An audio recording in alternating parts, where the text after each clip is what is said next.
لہذا آدم ابتدا میں ننگے نہیں تھے، انہیں تو ننگے پن کا علم ہی نہیں تھا، نہ ہی ان کی بیوی کو برہنہ ہونے کا علم تھا۔ اللہ نے آدم علیہ السلام کو کامل نعمتوں سے نوازا، بھوک نہ پیاس، یہاں تک کہ پیاس کے اسباب سے بھی محفوظ، نہ گرمی اور نہ دھوپ، پھر بے انتہا حسن و جمال، مشقت نہ تکلیف، بدبختی نہ بدقسمتی۔ آدم اور حوا علیہ السلام کے دلوں میں وسوسہ ڈالنے کے بارے میں بھی قرآن نے روشنی ڈالی ہے۔ فوسوس لهما الشیطان، پھر شیطان نے ان دونوں کے دلوں میں وسوسہ ڈالا۔ یہ وسوسہ اس نے ان دونوں کو طمع دلانے کی صورت میں پورا کیا، اور یہ طمع دلائی کہ اس درخت کو کھانے سے ہمیشگی اور بقا ملتی ہے، اور کبھی نہ ختم ہونے والی بادشاہت حاصل ہوتی ہے۔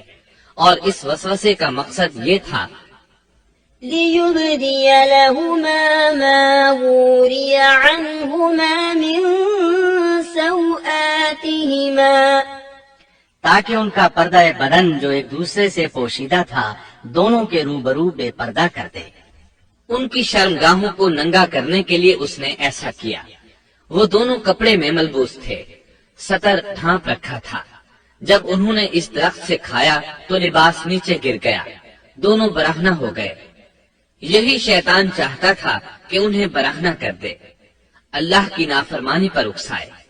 ارشاد ہوتا ہے فوسوس إليه الشيطان قال يا آدم هل أدلك على شجرة الخلد وملك لا يبلى، شیطان نے انہیں وسوسہ ڈالا، کہنے لگا اے آدم کیا میں تجھے دائمی زندگی کا درخت اور وہ بادشاہت نہ بتلا دوں جو کبھی پرانی نہ ہو؟ جب تم اس درخت سے کھاؤ گے تو ہمیشہ زندہ رہنے والے بن جاؤ گے اور زبردست بادشاہت حاصل کر لو گے۔ اس نے یہ تمنا بھی دلائی۔ وقال ما نهاكما ربكما عن هذه الشجرة إلا أن تكونا ملكين أو تكونا من الخالدين، تمہارے رب نے تم دونوں کو اس درخت سے اس لیے منع کیا ہے کہ تم دونوں فرشتے نہ بن جاؤ یا ہمیشہ زندہ رہنے والے نہ بن جاؤ۔ یعنی تم اس درخت سے کھا لو گے تو فرشتے بن جاؤ گے اور ہمیشہ قائم دائم رہو گے۔ پھر وہ وسوسہ ڈالتے ہوئے جھوٹی قسمیں کھانے لگا، جیسا کہ ارشاد ہوتا ہے وقاسمهما إني لكما لمن الناصحين، اور ان دونوں کے روبرو قسمیں کھانے لگا کہ یقین آ جائے میں آپ کا خیر خواہ ہوں۔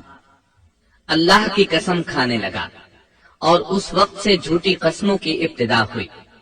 اس نے ان دونوں کو فریب دے کر بہکا لیا، جیسا کہ فرمایا فَدَلَّاهُمَا بِغُرُورٍ، یعنی دھوکے سے انہیں پھسلایا، حالانکہ انہیں کسی چیز کی کمی نہیں تھی۔ بھلا وہاں کیا محتاجی ہو سکتی تھی؟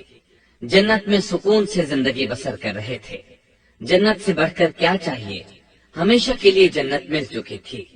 اللہ تعالیٰ فرماتے ہیں فلما ذاقا الشجرة بدت لهما سوآتهما وطفقا يخصفان عليهما من ورق الجنة، ان دونوں نے جب درخت کو چکھا دونوں کا پردہ بدن ایک دوسرے کے روبرو کھل گیا، دونوں اپنے بدنوں پر درختوں کے پتے جوڑ جوڑ کر رکھنے لگے۔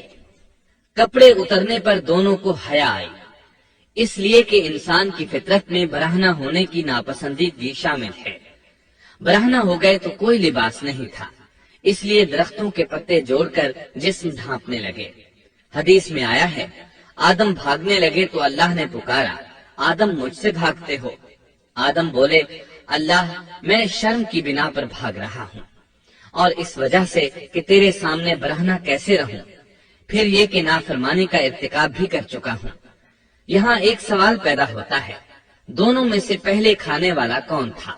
اس بارے میں راجح قول یہ ہے کہ وہ حوا علیہ السلام تھی۔ انہی نے آدم علیہ السلام کو طمع دلاتے ہوئے اس غلطی پر آمادہ کیا تھا، جیسا کہ بخاری شریف میں نبی اکرم صلی اللہ علیہ وسلم نے فرمایا، لولا حواء لم تخن أنثى زوجها اگر حوا نہ ہوتی تو کوئی عورت اپنے خاوند سے خیانت نہ کرتی۔ حوا علیہ السلام نے انہیں غلطی میں مبتلا کیا تھا۔ اگر حوا علیہ السلام نہ ہوتی تو آدم بھی خیانت میں مبتلا نہ ہوتے اور نہ معصیت میں مبتلا ہوتے۔ تب اللہ نے انہیں پکارا، وناداهما ربهما ألم أنهكما عن تلكما الشجرة وأقل لكما إن الشيطان لكما عدو مبين۔ کیا میں نے تم دونوں کو اس درخت سے نہیں روکا تھا، اور کیا یہ نہیں کہا تھا کہ شیطان تمہارا کھلا دشمن ہے؟ اب توجہ طلب بات یہ ہے کہ اس موقع پر دونوں نے کیا طرز عمل اختیار کیا۔ کیا وہ دونوں اپنی معصیت پر بضد رہے اور تکبر کرنے لگے، جیسا کہ ابلیس نے سجدہ کرنے سے انکار کیا تھا اور پھر لگا تھا اپنی معصیت پر اصرار کرنے، یا ان دونوں نے توبہ کر لی؟ جی ہاں، دونوں نے توبہ کر لی، جیسا کہ قرآن مجید میں آتا ہے، قالا ربنا ظلمنا أنفسنا وإن لم تغفر لنا وترحمنا لنكونن من الخاسرين۔ دونوں نے کہا، اے ہمارے رب، ہم نے اپنا بڑا نقصان کیا، اور اگر تو ہماری مغفرت نہ کرے گا اور ہم پر رحم نہ کرے گا تو واقعی ہم خسارہ پانے والوں میں سے ہو جائیں گے۔ اس قصے میں ایک سوال یہ ذہن میں پیدا ہوتا ہے کہ جب سیدنا آدم علیہ السلام کو ابلیس نے سجدہ نہ کیا تو اللہ تعالیٰ نے اسے مردود بنا کر جنت سے نکال دیا، پھر وہ سیدنا آدم علیہ السلام کو اس درخت کے قریب کس طرح لے گیا جبکہ وہ جنت سے باہر ہو چکا تھا؟ قرآن کریم میں اس بارے میں یہ الفاظ آئے ہیں، پھر شیطان نے ان کے دلوں میں وسوسہ ڈالا۔ یہ وسوسہ اس نے کیسے ڈالا جبکہ وہ جنت سے نکالا جا چکا تھا؟ مفسرین نے اس کے جواب میں لکھا ہے کہ اس نے جنت سے باہر رہ کر یہ وسوسہ ڈالا تھا۔ جیسے آج کل تار اور بغیر تار کے آواز کو دور دراز علاقوں تک پہنچایا جا سکتا ہے، ایسے ہی شیطان نے اپنی طاقت سے یہ وسوسہ ان کے دلوں تک پہنچایا۔ لگے ہاتھوں ابلیس کی حقیقت بھی سن لیں۔ ابلیس کے لفظی معنی انتہائی مایوس کے ہیں۔ یہ راندہ درگاہ ہونے کے بعد ہمیشہ ہمیشہ کے لیے اللہ کی رحمت سے مایوس ہو گیا تھا، اس لیے اسے یہ لقب ملا، ورنہ روایات کی روح سے اس کا اصل نام عزازیل تھا۔ پہلے یہ جنات میں سے تھا، اپنے رب تعالی کی اطاعت سے نکل کر ابلیس ہوا۔ اس کا علم ناقص تھا، مزاج ناپاک تھا، وہ غرور اور تکبر میں مبتلا ہو گیا تھا۔ یہاں یہ بات بھی ذہن نشین کر لیں کہ انبیاء خطا اور گناہ سے پاک ہوتے ہیں، ان پر اللہ تعالیٰ کی مستقل حفاظت اور نگرانی قائم رہتی ہے۔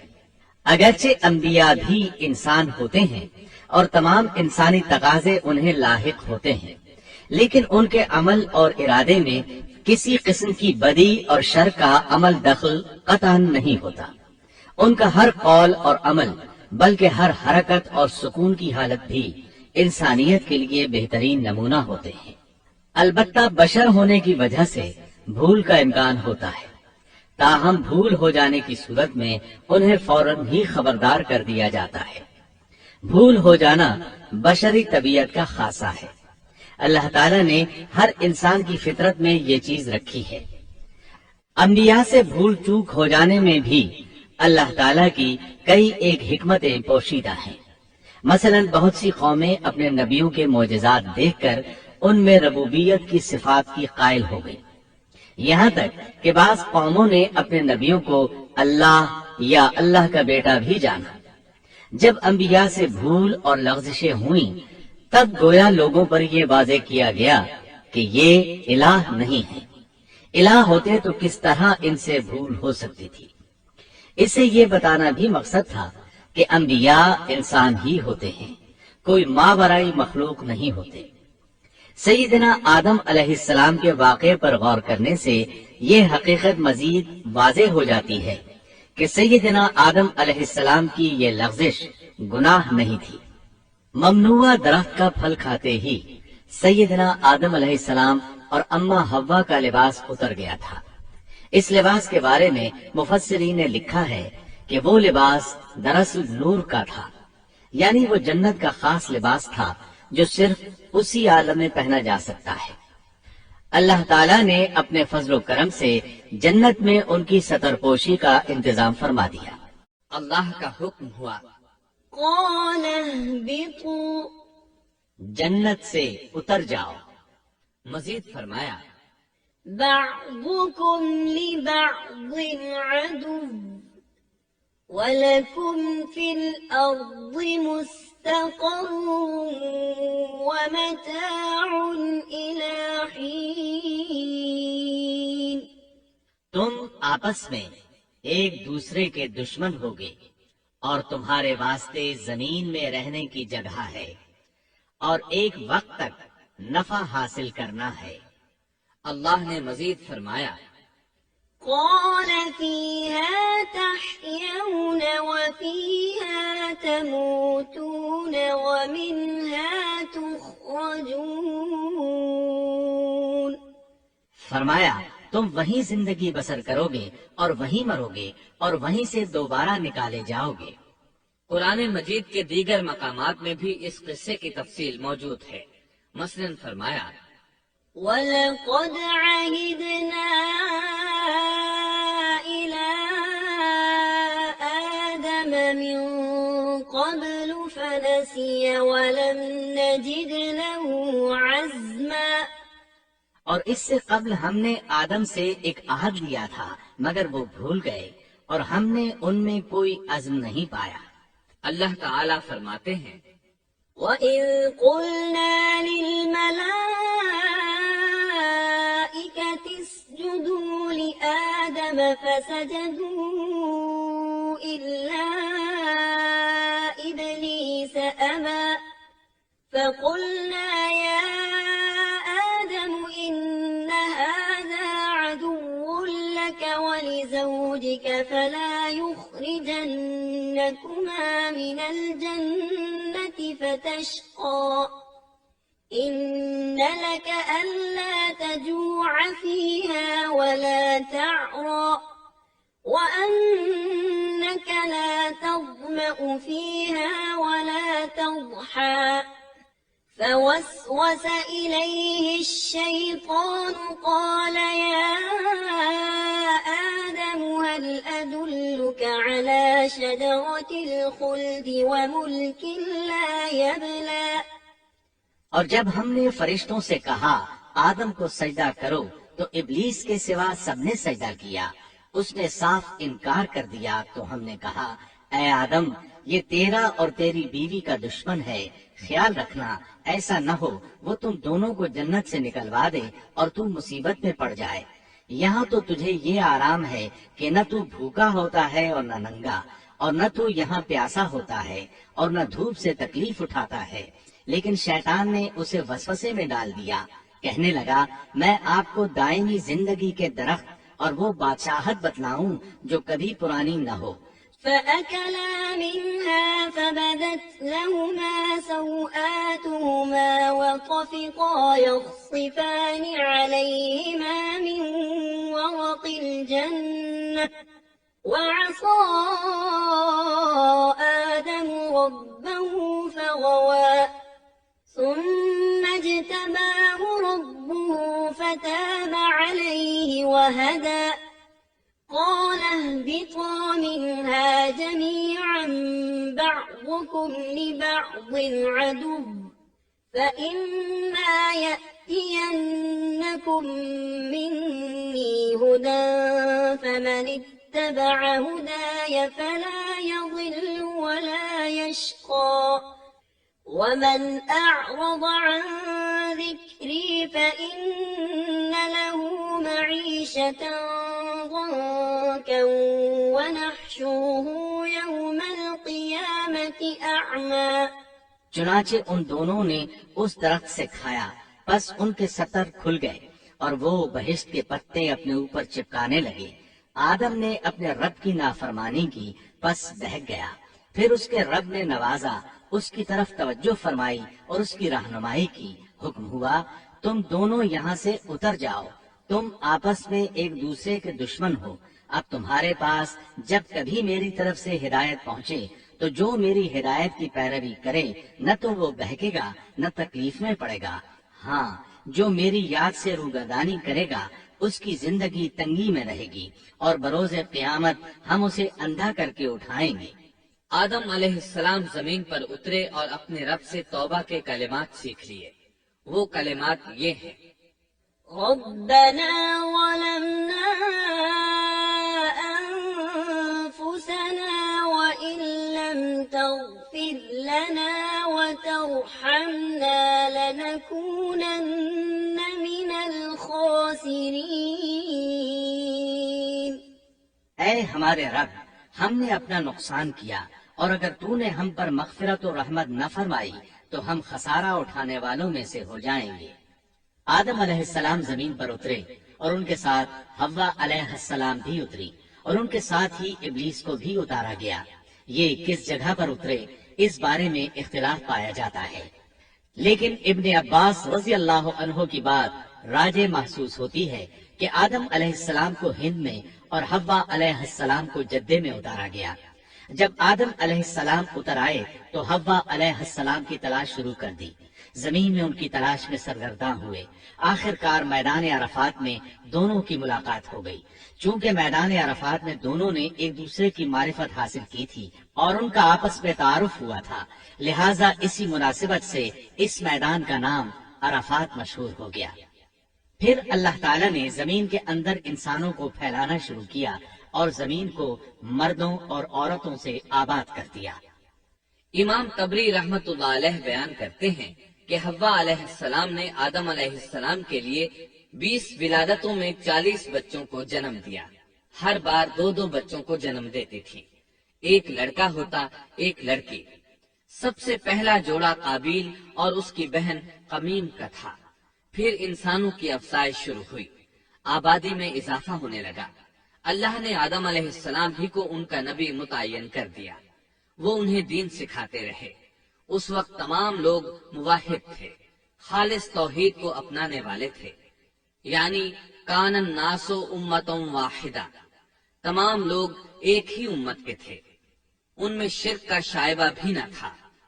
ابن جریر اور ابن کثیر رحمہم اللہ نے ابو موسیٰ اشعری رضی اللہ عنہ کی روایت بیان کی ہے، اللہ نے جب آدم علیہ السلام کو جنت سے زمین پر اتارا تو انہیں ہر چیز کی کاریگری اور صنعت کا علم تھا۔ جب وہ اترے تو عالم بھی تھے، لباس میں ملبوس بھی تھے، کام کاج کے تمام طریقوں سے باخبر بھی تھے، لوہے، آگ، لکڑی اور کپڑے کے استعمال سے بھی بخوبی واقف تھے۔ ہمارے برعکس وہ ان کاموں کو اپنی ابتدا ہی سے جان چکے تھے، کیونکہ ہم سب لوگوں کا حال یہ ہے کہ جب تک سکھایا نہ جائے ہمیں کچھ نہیں آتا۔ آج کے دور میں بعض افریقی قبائل کے افراد وحشیانہ اور غیر مہذب زندگی گزارتے ہیں۔ علماء کا کہنا ہے کہ یہ لوگ زمین پر رہنے والوں میں سے گمراہ ترین انسان ہیں۔ انہوں نے بہترین زندگی ضائع کر دی اور گھٹیا زندگی کو پسند کیا۔ تہذیب و تمدن کا آغاز چونکہ ابتدائے آفرینش سے ہے، اس لیے ہر انسان کی فطرت میں تہذیب کی سوجھ بوجھ موجود ہے۔ بہرحال آدم علیہ السلام کے بعد انسانی مخلوق کی تعداد روز بروز بڑھتی چلی گئی اور انسانی کمزوریوں کی بنا پر گناہ شروع ہو گئے۔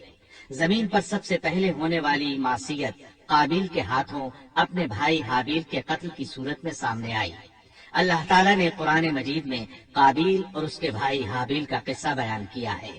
قابیل قرخ اور درست طبیعت کا مالک تھا، جبکہ اس کا بھائی حابیل رحم دل اور نرم طبیعت تھا۔ قابیل کھیتی باڑی کرتا تھا اور حابیل مویشی چراتا تھا۔ حابیل کے نرم دل ہونے کی ایک وجہ اس کا بکریاں چرانا تھا، کیونکہ ایک چرواہا اپنی بکری کو بھوکا دیکھ کر اسے چارہ کھلائے بغیر نہیں رہتا، نہیں وہ کسی بکری کو پیاسا دیکھ کر اسے بھول جاتا ہے۔ اپنے جانور پر اس کی طاقت سے زیادہ بوجھ بھی نہیں لادتا۔ بنی نوع انسان کی تعداد میں اضافے کے لیے اس وقت ایسا قانون تھا جو اب حرام ہے، اور وہ ہے بہن کے ساتھ نکاح۔ چونکہ اس وقت کے سب لوگ آدم علیہ السلام کی حقیقی اولاد تھے اور آپس میں بہن بھائی تھے، اس لیے اس وقت کی شریعت کی روح سے قابیل اپنے ساتھ جڑواں پیدا ہونے والی بہن کے سوا کسی دوسری بہن سے شادی کر سکتا تھا، اور اسی طرح حابیل اپنے ساتھ جڑواں پیدا ہونے والی بہن کے علاوہ کسی دوسری بہن سے شادی کر سکتا تھا۔ اس کی صورت یہ تھی کہ قابیل کی شادی حابیل کی بہن سے ہو اور حابیل کی شادی قابیل کی بہن سے ہو، لیکن ہوا یہ کہ حابیل کی بہن خوبصورتی میں قابیل کی بہن سے کم تھی، اس لیے قابیل نے حابیل کی بہن سے شادی کرنے سے انکار کر دیا اور اپنی جڑواں بہن سے شادی کی خواہش ظاہر کی، لیکن ایسا کرنا آدم علیہ السلام کی شریعت میں حرام تھا۔ آپ نبی بھی تھے اور رسول بھی۔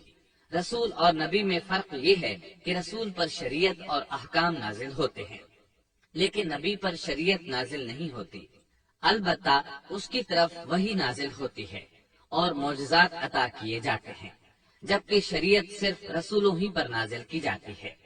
آدم علیہ السلام بھی چونکہ رسول تھے، اس لیے ان کی شریعت میں یہ قانون تھا کہ کوئی شخص اپنے ساتھ جڑواں پیدا ہونے والی بہن کے ساتھ شادی نہیں کر سکتا۔ قابیل اس شرعی حکم کی وجہ سے غضبناک ہو گیا۔ اس نے تعجب کا اظہار کرتے ہوئے اس قانون کو ماننے سے انکار کر دیا۔ آدم علیہ السلام نے ان دونوں کے درمیان فیصلہ کرتے ہوئے انہیں حکم دیا کہ دونوں اللہ کے حضور ایک ہدیہ پیش کریں۔ ہدیہ اس جانور کو کہتے ہیں جسے اللہ کے نام پر ذبح کر کے فقراء میں تقسیم کر دیا جائے۔ اس سے مقصود اللہ کے لیے اپنی نیت کو خالص کرنا ہوتا ہے۔ اس عمل کو قربانی کہا جاتا ہے۔ آدم علیہ السلام کے زمانے میں قربانی کا جو قانون تھا اس کے قبول ہونے کی نشانی طے تھی، اور وہ یہ کہ آسمان سے ایک آگ نمودار ہوتی اور اس قربانی کو جلا دیتی۔ اس کا مطلب تھا قربانی قبول ہو چکی ہے، اور اگر آگ قربانی کو نہ جلاتی تو سمجھ لیا جاتا کہ قربانی قبول نہیں ہوئی۔ آخر قربانی کا دن آ پہنچا۔ حابیل نے اپنے مویشیوں میں سے ایک بہترین جانور لیا اور قربان گاہ میں لا کر اللہ کے حضور پیش کر دیا۔ دوسری طرف قابیل نے اپنی کھیتی کے غلے میں سے ردی قسم کا غلہ قربانی کے لیے پیش کیا۔ دوسرے دن دونوں قربان گاہ پہنچے تو انہوں نے دیکھا کہ حابیل کی قربانی قبول ہو چکی ہے، جبکہ قابیل کی قربانی کو آگ نے چھوا تک نہیں تھا۔ یہ دیکھ کر قابیل حابیل پر غضبناک ہوا۔ شیطان نے بھی اسے وسوسے میں مبتلا کیا کہ اپنے بھائی کو قتل کر دے۔ اس نے اپنے بھائی حابیل کو جان سے مار ڈالنے کا پختہ ارادہ کر لیا۔ اس وقت تک روئے زمین پر کوئی انسان قتل نہیں ہوا تھا۔ انسانی تاریخ میں یہ پہلا قتل ہے جس کا ارتکاب قابیل نے کیا۔ وہ اپنے بھائی حابیل کے پاس گیا اور اس سے بولا، میں تجھے قتل کر دوں گا۔ جواب میں حابیل نے کہا، اگر تو مجھے قتل کرنے کی کوشش کرے گا تو میں اپنے دفاع میں ہاتھ نہیں اٹھاؤں گا، اس لیے کہ میں چاہتا ہوں تو اپنے دیگر گناہوں کے ساتھ میرے قتل کا گناہ بھی اٹھا لے، تیرے گناہ زیادہ ہو جائیں۔ چنانچہ ایک تاریک رات میں حابیل سویا ہوا تھا کہ قابیل ایک بڑا سا پتھر اٹھا کر اس کے پاس آیا۔ اس نے وہ پتھر اپنے بھائی کے سر پر دے مارا۔